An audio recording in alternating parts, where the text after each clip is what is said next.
Assalamualaikum warahmatullahi wabarakatuh. Perkenalkan, nama saya Tika Sofiani.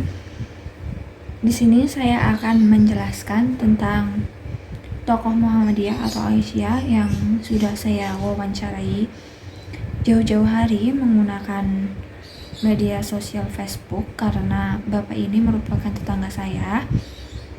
Kebetulan saya sudah di Jogja, jadi saya mewawancarai beliau melewati akun media Facebook. Baik, saya akan memaparkan hasil wawancara saya dengan Bapak Mustafa. Yang pertama, namanya adalah Bapak Mustafa. Beliau bertempat tanggal lahir di Sintang, 4 Agustus tahun 1979. Untuk sekarang beliau bertempat tinggal di Kalampermai, Sintang, Kalimantan Barat. Beliau memiliki riwayat pendidikan. Yang pertama itu beliau bersekolah di SD 16 Pengkadan, kemudian disusul dengan MTSN Sintang, lalu SMA-nya dia di Madrasah Aliyah Sintang. Kemudian untuk SMA-nya beliau melanjutkan di Staima Sintang. Untuk saat ini beliau berprofesi sebagai guru agama Islam sekaligus penyuluh, pembawa acara, pengisi pengajian di daerah tempat tinggalnya. Kalaupun dia mengisi di acara lain daerah, dia kadang sering diundang. Kemudian beliau belum memiliki penghargaan yang diraih. Nama istri beliau adalah Ibu Yekti. Beliau memiliki 2 orang anak, yang pertama perempuan, yang kedua laki-laki. Beliau menikah pada umur 27 tahun. Beliau bercerita begitu. Lalu kemudian nama orang tua dari Bapak Mustafa ini, ibunya bernama Ibu Yanti dan ayahnya bernama Bapak Agus. Kemudian tentang latar belakang dari keluarga beliau sendiri, beliau lahir di keluarga yang cukup. Selanjutnya beliau berlatar belakang keluarga yang memang menganut ajaran Muhammadiyah. Di lingkungan sekitar juga begitu. Jadi beliau dari kecil memang sudah dididik untuk mempelajari apa itu tentang Muhammadiyah. Lalu pendidikan dari keluarga orang tua dari Bapak Mustafa sendiri, ayah dan ibu dari Bapak Mustafa ini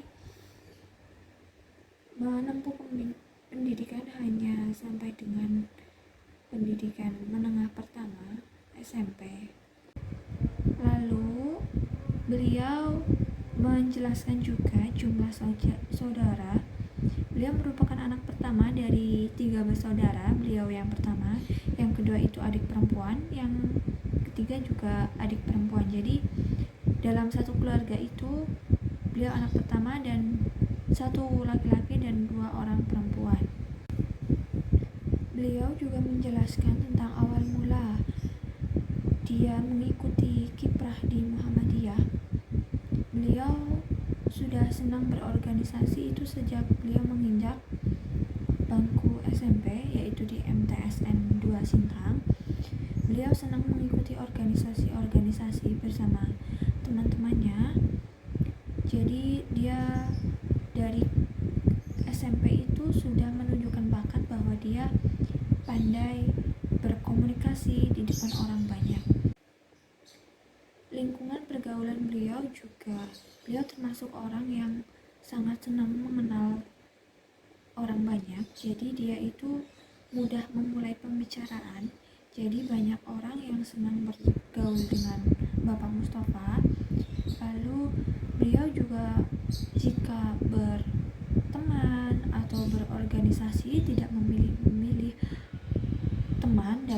organisasi tersebut, yaitu artinya beliau ini orang yang sangat membaur dengan semua teman, kalangan. Beliau sangat membaur dan tidak memilih-milih.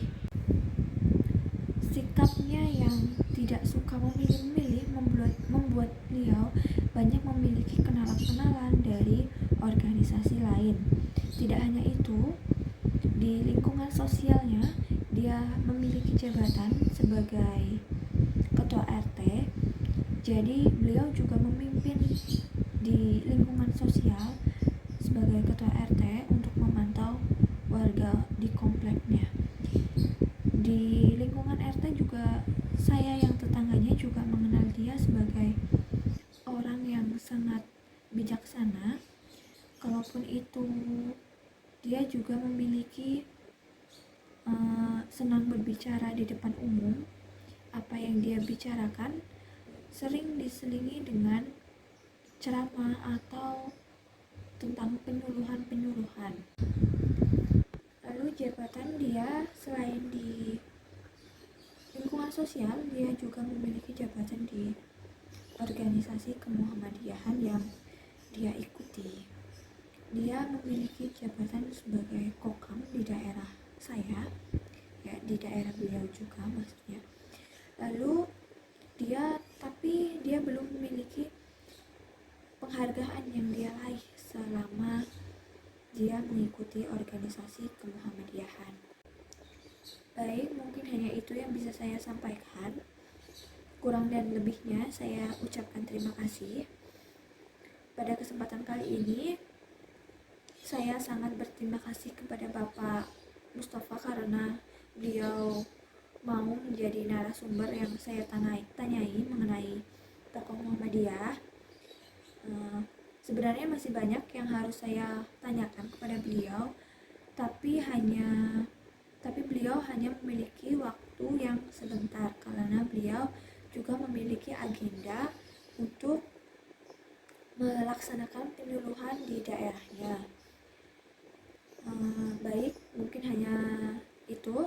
Kurang dan lebihnya saya ucapkan terima kasih. Wassalamualaikum warahmatullahi wabarakatuh.